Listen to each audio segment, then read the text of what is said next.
Romanos 7, a partir do versículo 14. 7:14 diz assim: sabemos que a lei é espiritual. Eu, contudo, não sou, pois fui vendido como escravo ao pecado. Não entendo o que faço, pois não faço o que desejo, mas o que odeio. E se faço o que não desejo, admito que a lei é boa. Nesse caso, não sou mais eu quem o faz, mas o pecado que habita em mim. Sei que nada de bom habita em mim, isto é, em minha carne. Porque tenho desejo de fazer o que é bom, mas não consigo realizá-lo. Pois o que faço não é o bem que desejo, mas o mal que não quero fazer, esse eu continuo fazendo. Ora, se faço o que não quero, já não sou eu quem o faz, mas o pecado que habita em mim. Assim, encontro esta lei que atua em mim. Quando quero fazer o bem, o mal está junto de mim. No íntimo do meu ser, tenho prazer na lei de Deus. Mas vejo outra lei atuando nos membros do meu corpo, guerreando contra a lei da minha mente, tornando-me prisioneiro da lei do pecado que atua em meus membros. Miserável homem que sou, quem me libertará do corpo sujeito a esta morte? Graças a Deus por Jesus Cristo, nosso Senhor, de modo que, com a mente, eu próprio sou escravo da lei de Deus, mas com a carne, da lei do pecado. Esta é a palavra de Deus. Vamos orar mais uma vez, meus irmãos? Deus bendito, obrigado porque estamos aqui uma vez mais. Pedimos que o Senhor fale conosco.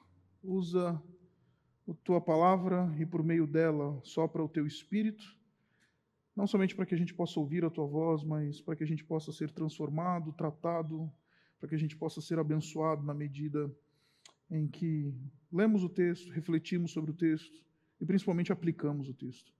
Que a tua boa mão nos conduza, que a gente possa experimentar a graça na medida em que somos, enfim, desafiados, confrontados, confortados, enfim, tratados por tua palavra.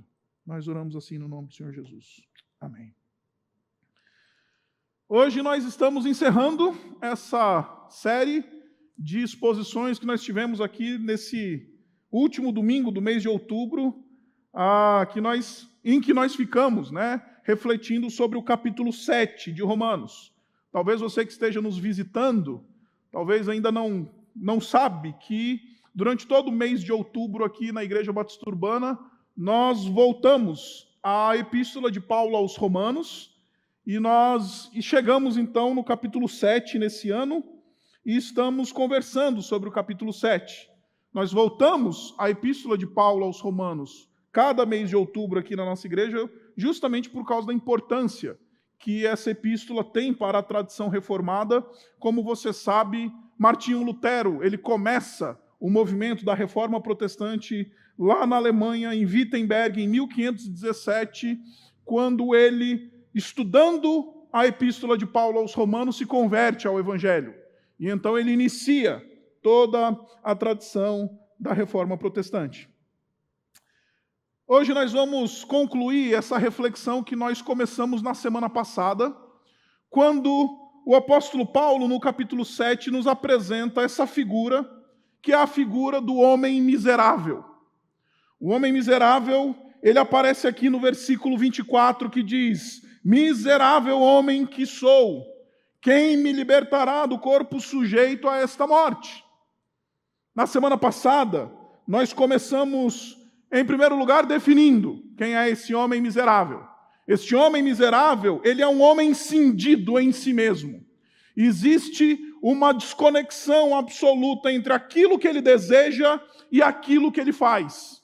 Existe uma cisão dentro deste homem miserável. O bem que ele deseja fazer, ele não faz. E o mal que ele odeia é justamente aquilo que ele faz. Este homem miserável é um homem profundamente angustiado por essa cisão que existe dentro dele. Então, a pergunta que se levantou a nós na semana passada foi: de quem que Paulo está falando quando ele está apresentando este homem miserável a nós? E a proposta que eu dei a vocês na semana passada foi que sim, Paulo está falando dele e está falando da experiência de todo cristão. Nós vimos que este homem miserável, ele é um homem miserável que está angustiado consigo mesmo. Em primeiro lugar, porque ele tem uma visão elevada da lei. Nós discutimos longamente sobre isso na semana passada. Se você der uma olhadinha no versículo 14, o apóstolo Paulo diz assim: sabemos que a lei é espiritual. Ele olha para a lei como, enfim, algo que é divino, de origem da parte de Deus. Depois ele vai dizer no versículo 16 que a lei é boa. Só um cristão verdadeiro vai ter uma percepção elevada da lei de Deus. Não sei se você já teve a oportunidade de conversar com pessoas que não conhecem o Evangelho, que, enfim, que são pagãos, e eles olham de maneira geral para a lei de Deus como um mecanismo através do qual Deus estraga os nossos prazeres, né? Então parece que Deus está lá no céu, e aí ele está vendo alguém se divertir, aí ele inventa uma lei para estragar, né, os prazeres das pessoas. Perguntaram para o Joãozinho na escola, né? João, quem é Deus? Deus é aquela pessoa que está lá no céu, e ele fica lá, quando vê que alguém está se divertindo, ele vai lá e faz questão de estragar o negócio. Tem muito pagão que tem essa percepção, e acha que Deus faz isso a partir da lei. Mas este homem miserável, embora ele esteja cingido em si, embora ele seja um homem que está angustiado consigo mesmo, porque ele percebe essa cisão entre a sua vontade e aquilo que ele faz, ele olha para a lei e reconhece que ela é boa. Mais do que isso, ele vai dizer para a gente, no versículo 22, que ele diz assim: no íntimo, eu tenho prazer na lei. Só tem prazer na lei quem é crente. Só tem prazer na lei o salmista. Só tem prazer na lei do Senhor e tem uma visão elevada da lei de Deus, aquele que já foi redimido pela graça do Senhor Jesus Cristo. Em segundo lugar, eu propus para vocês na semana passada, e estou só recapitulando a semana passada, que este homem, além de ter uma visão elevada da lei, ele tem uma visão pessimista de si mesmo. Nós discutimos longamente sobre essa tal antropologia pessimista.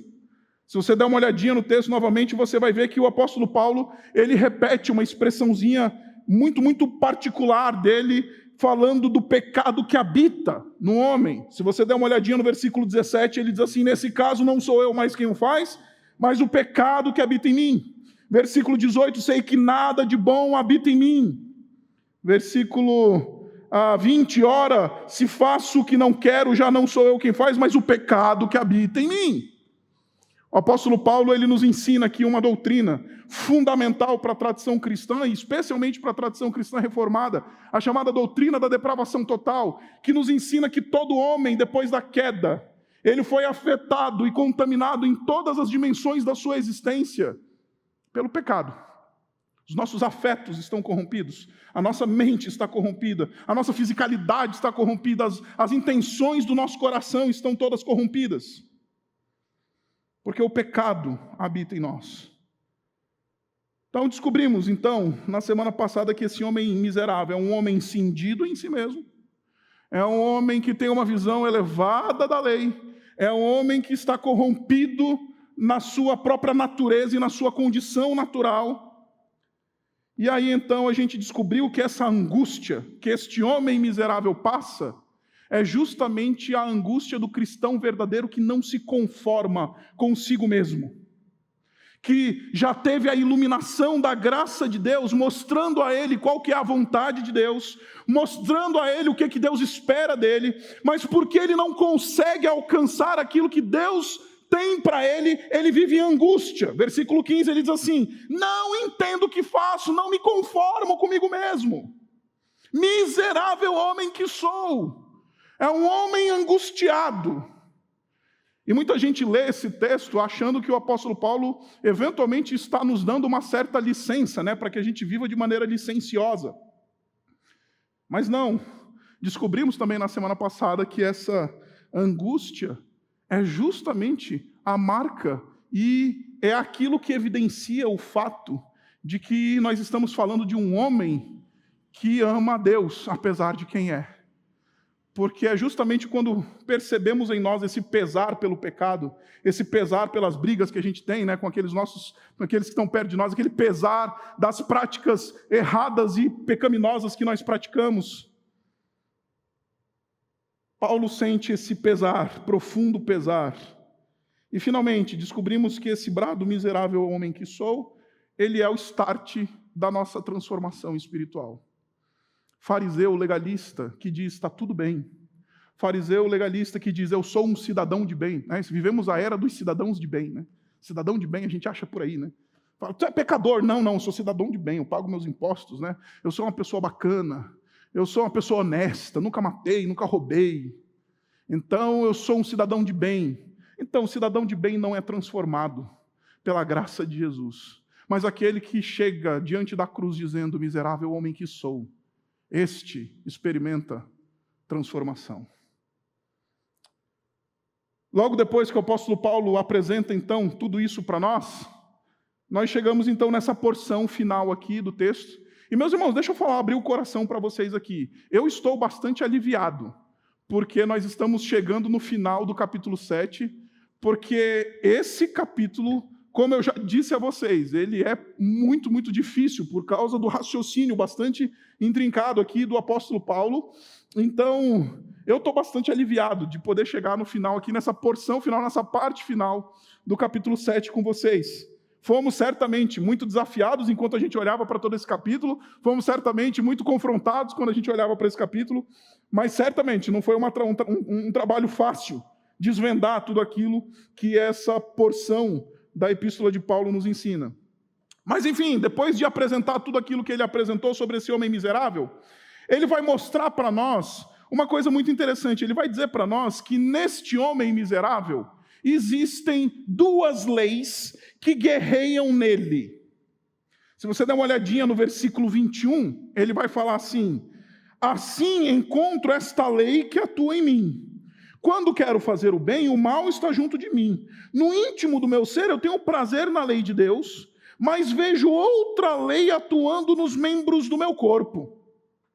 É interessante, ele vai apresentar essa dimensão, essas duas forças atuantes, esses dois poderes que dominam lei. Ele está usando nesse sentido.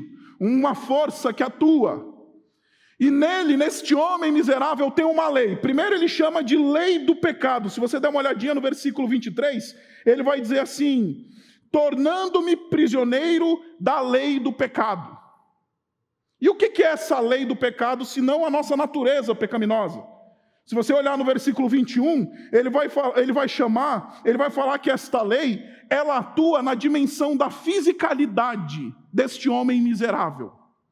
Esta lei do pecado, ela está operando na fisicalidade, no corpo. Ele diz, habita em mim. No versículo 23, ele diz assim, vejo outra lei atuando nos membros do meu corpo.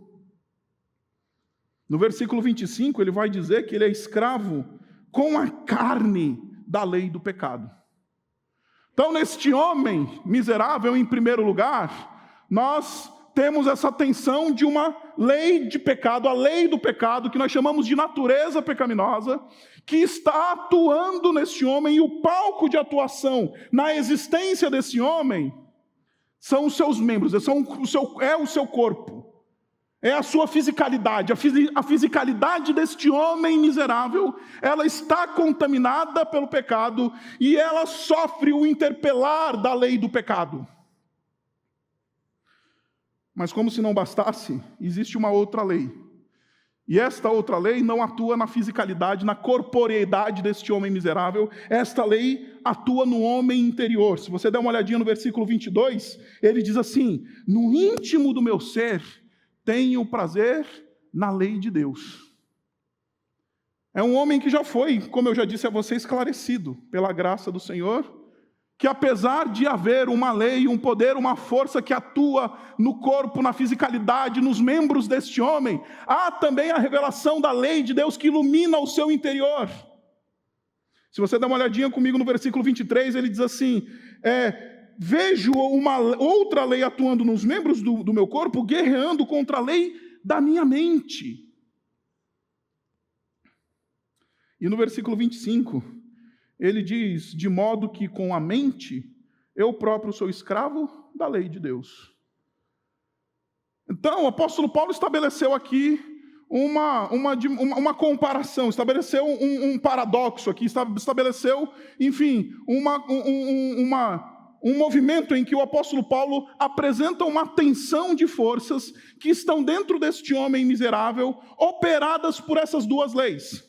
A lei do pecado, que opera nessa dimensão física, nessa dimensão carnal, na fisicalidade deste homem miserável, e a lei de Deus, que interpela a sua mente, a sua consciência, interpela o seu homem interior. No íntimo eu tenho prazer na lei. A pergunta então de R$1 milhão é: por que o apóstolo Paulo ele apresenta isso a nós? Por que ele apresenta essas duas forças, enfim, que chamam o homem, interpelam o homem, puxam literalmente este homem miserável para dois lados distintos?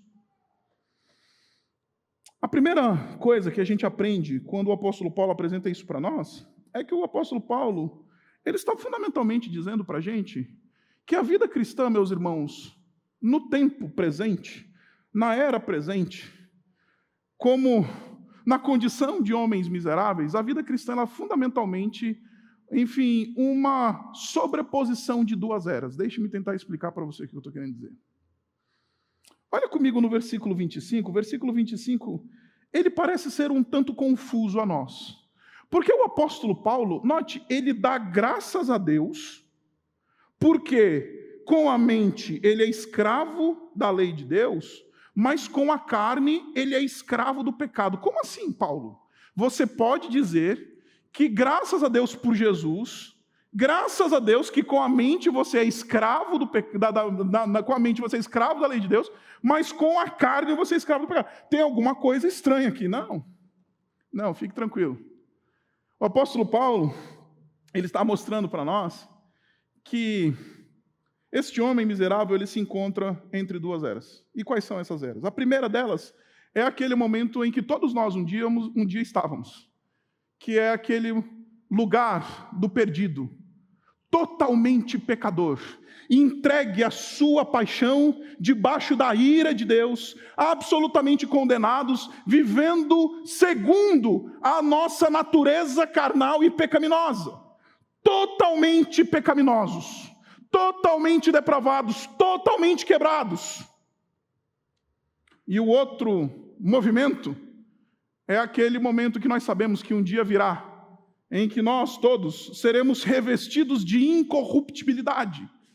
Enquanto aqui nós estávamos totalmente, enfim, entregues à nossa paixão e totalmente pecadores, naquele dia nós seremos totalmente santos, revestidos de uma incorruptibilidade por causa da ressurreição. E a vida cristã, meus irmãos, ela acontece justamente entre esses dois momentos, essas duas eras. Por isso, se um dia alguém perguntar para você, você é santo, ou você, enfim, você aí que se diz cristão aí no seu trabalho, você fala que você é cristão, você fala que ama Deus, mas eu vejo aí os trupicão que você dá aí na tua vida. Aí você vai dizer amém. Porque é nessa tensão que nós existimos hoje. Nós já não somos mais aquilo que éramos, mas também nós ainda não nos tornamos aquilo que nós vamos ser. E todo cristão precisa ter essa perspectiva de que nós vivemos entre essas duas eras, na sobreposição de um tempo em que nós estávamos absolutamente quebrados e vivendo debaixo do mal e do pecado, e um tempo em que um dia nós seremos absolutamente revestidos da incorruptibilidade, da santidade e da graça de Deus e de uma vida perfeita. Todo cristão ele está entre esses dois momentos. Este homem miserável está se reconhecendo assim. Por isso que ele pode dizer, eu já não estou mais como eu era, mas eu também ainda não cheguei lá onde eu estou. O apóstolo Paulo, ele fala justamente sobre essas mesmas coisas, lá em Filipenses. Você sabe que eu não gosto de ficar andando em muitos textos quando eu estou fazendo uma exposição bíblica corrida, mas eu queria que você olhasse comigo em Filipenses, no capítulo 3. Olha aí comigo, Filipenses, capítulo 3, versículo 12. O apóstolo Paulo apresenta justamente essa tensão e essa sobreposição de eras que existe na vida do crente. Ele diz assim: não que eu já tenha obtido tudo isso ou tenha sido aperfeiçoado. Ele está dizendo, não, eu ainda não cheguei lá. Eu ainda não estou lá. Mas prossigo para alcançá-lo. Por quê? Por que eu prossigo? Pois foi para isso também que fui alcançado por Jesus Cristo, por Cristo Jesus. Este homem miserável, ele está numa sobreposição temporal. Por isso que ele pode dizer, graças a Deus, que apesar de ter a minha consciência, apesar de ter a minha natureza pecaminosa, apesar de ser alguém que lida com esta natureza todos os dias, que me puxa para o mal, eu já fui iluminado pela graça. Eu já estou no momento em que eu estou prosseguindo e caminhando para aquilo que um dia eu vou ser. Apesar de ainda ter os vestígios daquela natureza corrompida dentro de mim, apesar de eu ainda ter uma natureza pecaminosa que me puxa e que me pende para o mal, eu já tive uma graça de iluminar a minha mente, o meu homem interior, que me mostra para onde eu estou indo. Eu não sei se isso dá esperança para você, mas isso deveria dar esperança para mim e para você. Porque sem isso, meus irmãos, acredite, a gente iria viver uma vida cristã absolutamente sem esperança, desesperançados. Isso me lembra também quanto a Agostinho, Santo Agostinho, não sei se você já ouviu falar, na minha opinião, ele é o maior de todos depois do apóstolo Paulo dentro da tradição cristã no que diz respeito à teologia e o ensino teológico. E Agostinho nos conta, acho que você sabe, que antes dele se converter, antes dele se tornar o Santo Agostinho, ele era o devasso Agostinho, né? Ele foi um homem, antes da sua conversão, absolutamente entregue ao pecado, e se tinha alguém que gostava de pecar e tinha habilidade em pecar, era Agostinho. Nos dias em que ele vivia em Milão estudando, ele estudava retórica e filosofia, ele, enfim, era um homem que gostava do pecado, habilidosíssimo em pecar. Nos conta que ele conhecia as prostitutas de Milão pelo cheiro. Sabe? Essa é a fulana, essa é a Beltrana. Um homem absolutamente devasso. Só que encontrou a graça do Senhor Jesus. Foi transformado, se tornou bispo da igreja cristã, serviu ali em Hipona, no norte da África. E um dia, depois de muitos anos da sua transformação em conversão, ele volta a Milão. O lugar da sua juventude, o lugar onde ele tinha estudado, o lugar onde ele tinha ido para a faculdade, o lugar onde ele tinha passado todos aqueles anos de devassidão. E ele caminhando na rua em Milão, ele é reconhecido por uma daquelas prostitutas. E a prostituta sai gritando da maneira mais constrangedora do mundo: Agostinho! Agostinho!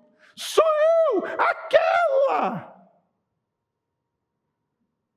Só que o Agostinho vira para aquela mulher e diz assim: mas este já não é mais aquele. Mas este já não é mais aquele. Porque nós vivemos nessa sobreposição. Eu ainda não cheguei lá. Eu ainda não fui revestido daquela incorruptibilidade, daquela glória que um dia há de me ser entregue. Mas pela graça de Deus, eu já também não estou mais onde eu já estava, onde eu estive. Pela graça de Deus. Por isso, por causa da graça de Jesus, apesar de eu ainda estar lutando com essa força de pecado que há em mim, a minha mente já foi iluminada. E eu consigo saber, perceber o que Deus espera de mim. Em segundo lugar, a gente aprende com essa apresentação de um ambiente de duas leis que, enfim, conflitam dentro deste homem miserável, que, meus irmãos, a vida cristã, ela é muito mais sobre uma guerra dentro de nós do que fora de nós.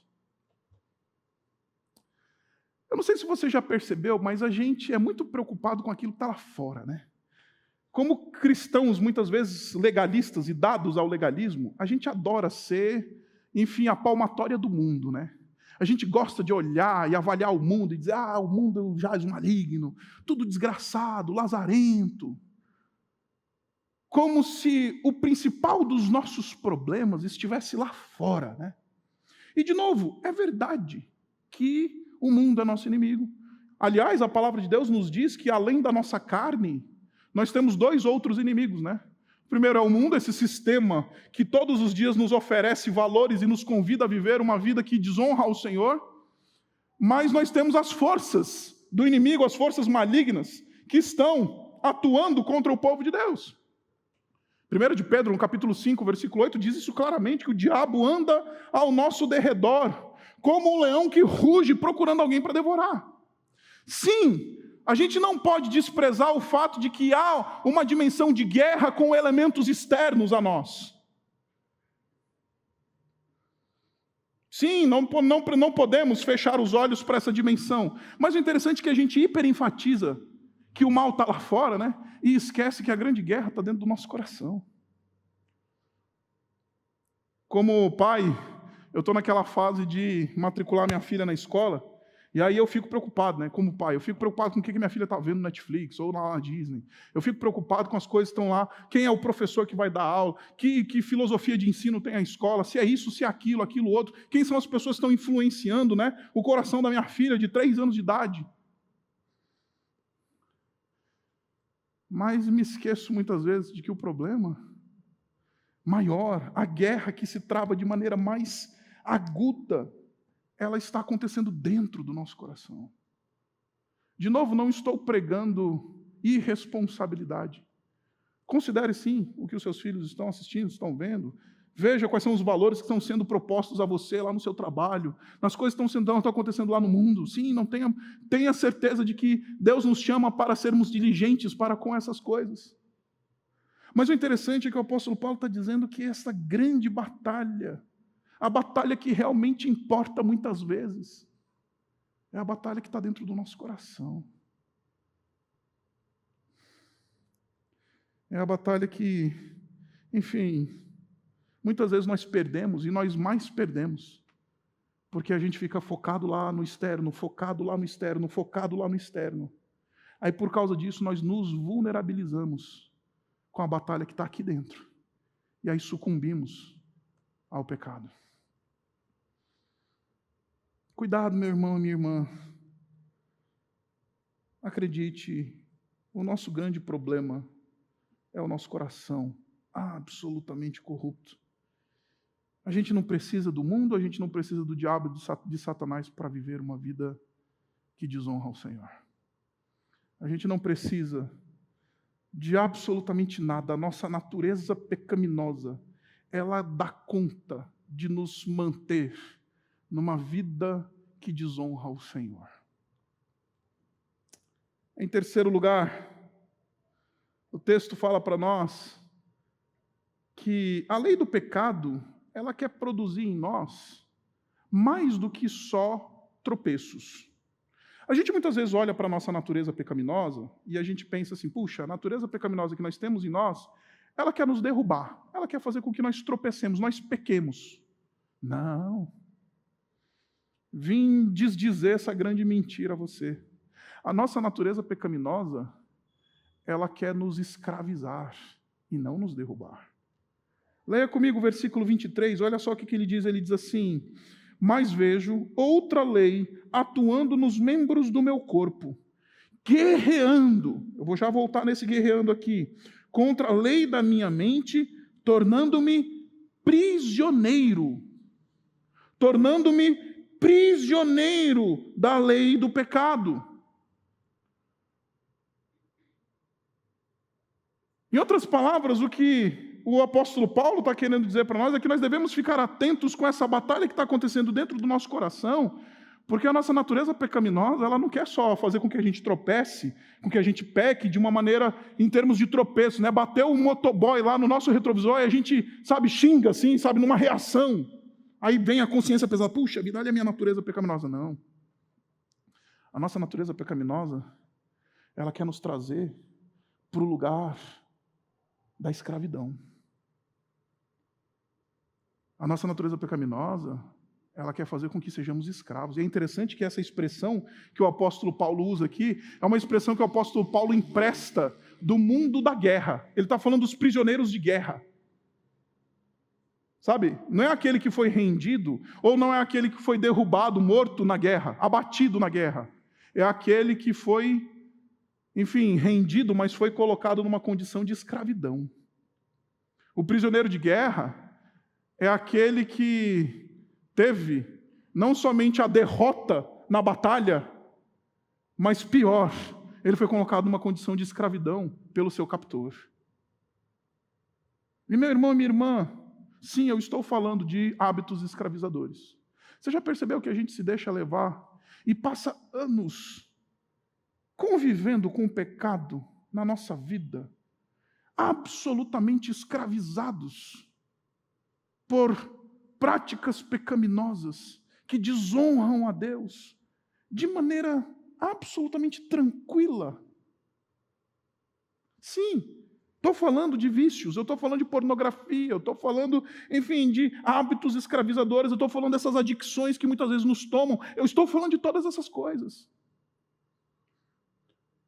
A gente acha que a nossa natureza pecaminosa só quer derrubar a gente, só quer fazer com que botar uma casquinha de banana ali para a gente ir lá e tropeçar. Aí a gente pede perdão para Jesus, está tudo certo. Não, a nossa natureza pecaminosa quer escravizar a mim e a você.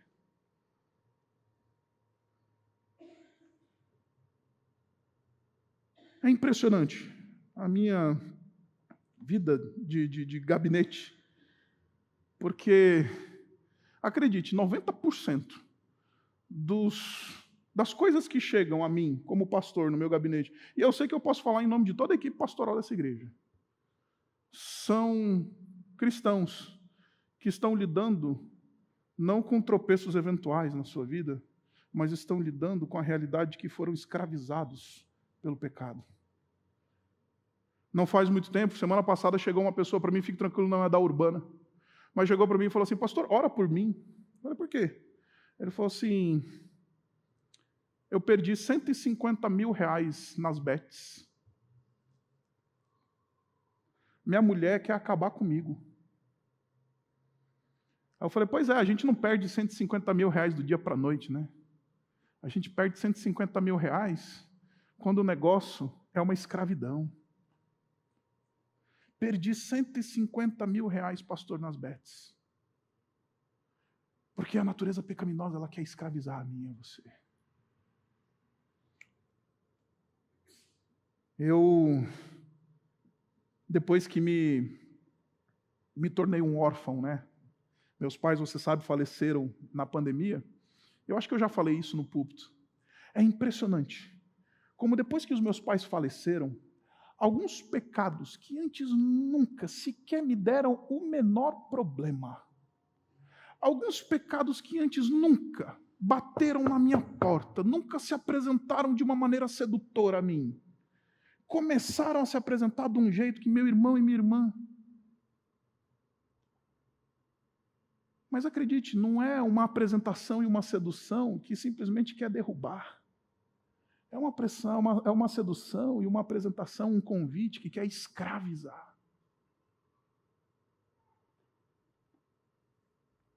Tenho acompanhado homens que passam anos, décadas, viciados em pornografia. Irmãs que, sabe, são tão maledicentes, escravas da maledicência. Porque agora, hoje, mais a gente não tem mais maledicência verbal, né? A maledicência está no zap, né? Você pega o zap da irmã, é uma maledicência lascada, e nem percebe que se tornou escrava da maledicência. É uma fofoqueira. Não é à toa que Tiago fala que aquele que é fofoqueiro, aquele que tem uma língua maledicente, ele tem uma língua diabólica. Literalmente esse é o termo grego que ele usa ali. E nem percebe, anos, aquela vida de maledicência, criando picuinha no meio do povo de Deus, na igreja, com a língua do capeta literalmente dentro da boca, no dedo do WhatsApp. Escrava, absolutamente escrava. Meu irmão, minha irmã, se a gente toma a nossa natureza pecaminosa de uma maneira leve, acredite, a gente vai se vulnerabilizar para ser escravizado. Em quarto lugar, a quarta lição que a gente aprende com essas duas leis, com esse cenário que o apóstolo Paulo está apresentando a nós, é que esse mero saber cognitivo, e eu acho sensacional pregar isso no mês de reforma protestante dentro de uma igreja reformada, mas o mero saber cognitivo não é suficiente e não nos dá a garantia de vitória sobre o pecado. Porque o apóstolo Paulo está reconhecendo justamente isso. Ele fala, eu sei a lei já ilumina a minha mente. Eu conheço a lei do Senhor, eu sei o que Deus quer, eu sei articular a doutrina do supralapsarianismo, eu sei articular a doutrina da predestinação, eu sei dizer o que é isso, o que é aquilo, eu sei dizer o que é expiação vicária, eu sei articular todas essas coisas, mas continuo lidando com a minha natureza pecaminosa. E é sensacional pregar isso numa igreja reformada. Porque vamos ser honestos, né? A gente gosta de gabar uma estirpe de que a gente sabe doutrina como se isso fosse nos garantir vitória sobre a nossa carne, sobre a nossa natureza pecaminosa. Como se isso fosse sinônimo e certeza de garantia, de vitória sobre uma vida, enfim, entregue ao pecado. Vocês sabem do que eu estou falando. Recentemente tivemos um escândalo de uma figura de proeminência no mundo reformado. Há anos de ministério, PhD, pego numa vida de prática de adultério de 5 anos. Professor Ziel Machado, que é o meu pastor e o pastor dos pastores dessa igreja, ele fala, cuidado, porque PhD também peca. Reformado também peca. Não é porque você tem boa doutrina e tem um esclarecimento daquilo que diz a palavra, que isso te garante que você vai viver vitória. Isso ajuda, é verdade. Isso nos interpela de uma maneira mais profunda, mas não garante vitória sobre o pecado. É reformado, membro da Igreja Batista Urbana, Igreja Reformada, mas é adúltero, e reformado, mas é maledicente, é reformado, mas é o iracundo e trata a mulher no chute, é reformado, mas, enfim, não trata os seus filhos com honra, é reformado, mas, enfim, é o trambiqueiro do trabalho, é reformado calvinista. Mas a fama é de que passa o pé nos parentes. Reformado calvinista, mas arrogante e orgulhoso.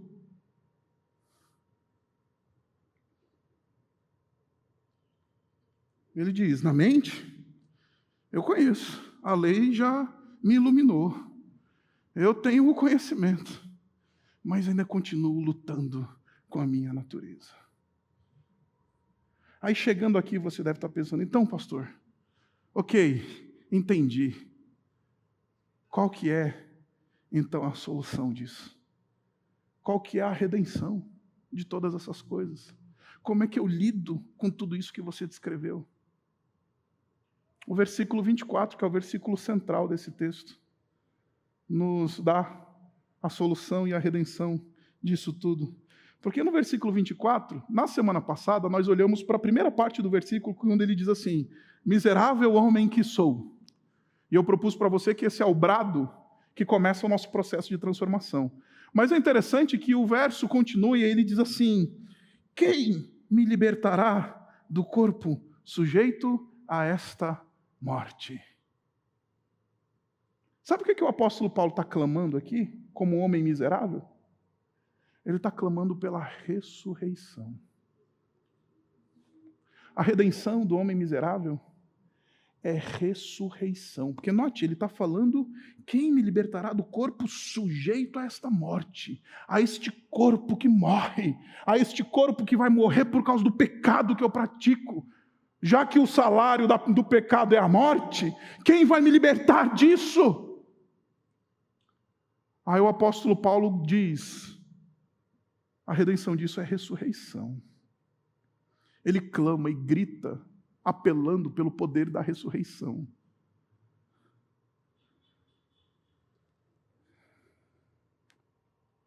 Eu estou doido para virar a página e pregar para você Romanos capítulo 8. Estou doido para chegar outubro de 2025 Porque, meu irmão e minha irmã, como eu disse para você, se a gente não tem essa esperança da ressurreição, a vida cristã ela é absolutamente miserável. Não é à toa que o apóstolo Paulo usa. A gente vive uma vida cristã sem esperança. Porque chega uma hora que a gente cansa, né? De tanto tropeço, tanta escravidão, tanta lascívia. Chega uma hora que a gente cansa, né? Tanta briga em casa, né? Chega uma hora que a gente fica absolutamente desesperançado, quebrado em nós mesmos. Porque a nossa natureza ela é tão competente em nos quebrar e nos derrubar, nos escravizar, que chega uma hora que a gente não aguenta mais. Se esse verso 24 não estivesse nesse texto, meu irmão e minha irmã, nós de fato estaríamos a vida cristã seria uma miséria. Mas por que eu falei do capítulo 8? Eu quero ler um versículo do capítulo 8 para você. Abra aí, vira uma página na sua Bíblia. E leia o versículo 11. O versículo 11 ele diz assim: e se o Espírito daquele que ressuscitou Jesus dentre os mortos habita em vocês, aquele que ressuscitou a Cristo dentre os mortos também dará vida aos seus corpos mortais. O apóstolo Paulo pergunta: quem me livrará do corpo sujeito a esta morte? Cansei, Senhor, dessa vida miserável, eu não aguento, eu estou à beira da desesperança. Aí vem o mesmo apóstolo Paulo dizendo: sabe aquele espírito que ao terceiro dia adentrou o sepulcro e bradou a Cristo e disse: levanta, porque chegou a hora da ressurreição. E levantou Jesus dentre os mortos, diz o apóstolo Paulo, ele está dentro de vocês. O poder da ressurreição está à disposição do povo de Deus. Aí por causa disso, a gente pode aspirar a vitória sobre uma vida de pecado. É por causa do poder da ressurreição. É por causa da graça de Deus. Então, meu irmão, minha irmã, a aplicação é fácil essa noite. Sabe aquele casamento sepulcral que a gente tem?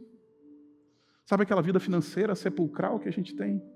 Sabe aquelas relações familiares sepulcrais que a gente tem? Sabe aquela carreira sepulcral que está consumindo a gente? Sabe aqueles relacionamentos carnais e sepulcrais que a gente cultiva? A gente precisa virar para o Espírito e falar: Espírito Santo de Deus, assim como no terceiro dia tu entraste naquela tumba, sopra,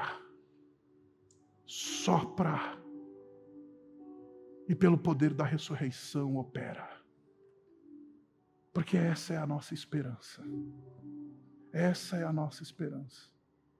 A gente lida com a nossa natureza pecaminosa, essa lei do pecado que nos arrasta. A gente lida com todas essas coisas, fazendo como o apóstolo Paulo fez. Senhor, derrama sobre mim o poder da ressurreição. Adentra na minha casa, que seja eu a porta de entrada desse soprar do Espírito regenerador, transformador, renovador na minha casa, onde quer que eu esteja. Seja eu porta de entrada desse Espírito que vem e fala: levanta dos mortos, e nos tira de uma vida sepulcral. A nossa esperança, meu irmão e minha irmã, é ressurreição. O apóstolo Paulo clama por ressurreição como homem miserável, ensinando a mim e a você que homens miseráveis encontram a sua redenção, encontram a vitória sobre uma vida de pecado, clamando pelo poder da ressurreição. Sopra, Senhor, o teu Espírito. Sopra o poder da ressurreição na minha casa e na minha vida. E então eu vou experimentar transformação. Abaixe sua cabeça e vamos orar. Pai, obrigado. Obrigado por esse capítulo tão importante da Tua Palavra. Que saiamos daqui certos dessa esperança na medida em que encerramos essa reflexão. Pai, obrigado que apesar de nós, apesar dessa tensão que há dentro de nós, todos nós, homens e mulheres miseráveis, existe a possibilidade de clamar: quem nos livrará deste corpo sujeito a esta morte? Pai, obrigado pela esperança da ressurreição. Porque se não fosse por isso, a gente estaria vivendo uma realidade absolutamente desesperançada. Cansamos, Pai, cansamos de vidas sepulcrais, de lei de pecado que opera em nós, nos escravizando. Cansamos de legalismo, cansamos de libertinagem, cansamos. Aí chega nessa hora, Pai, que a gente clama pelo poder da ressurreição. Por isso, que o Espírito que adentrou na sepultura de Jesus no terceiro dia, levantando Jesus dentre os mortos, se esse Espírito está em nós, ó Pai, opera. Oro por mim, oro pelos meus irmãos, oro por essa igreja, pedindo que o Senhor nos dê vitória sobre o pecado, não por causa de nós, mas apesar de nós, não com base em nossos méritos, mas pelo poder da ressurreição, não para nosso orgulho religioso, mas para a nossa transformação, para que sejamos conduzidos à imagem de Jesus. Pai, enche essa noite o nosso coração de esperança. Que essa noite, que a mesa do jantar dessa noite seja a mesa da reconciliação, seja a mesa do perdão, seja a mesa da retratação, seja a mesa onde o poder da ressurreição esteja operando. Não permita, Pai, que depois de ouvir isso, a gente saia daqui igual. Não permita que depois de ouvir a beleza do Evangelho, a gente permaneça como estamos, mas nos leva para uma vida em que o Teu nome é honrado, em que o Senhor Jesus Cristo é exaltado, em que Teu Espírito opera. Nós oramos assim no nome do Senhor Jesus. Amém.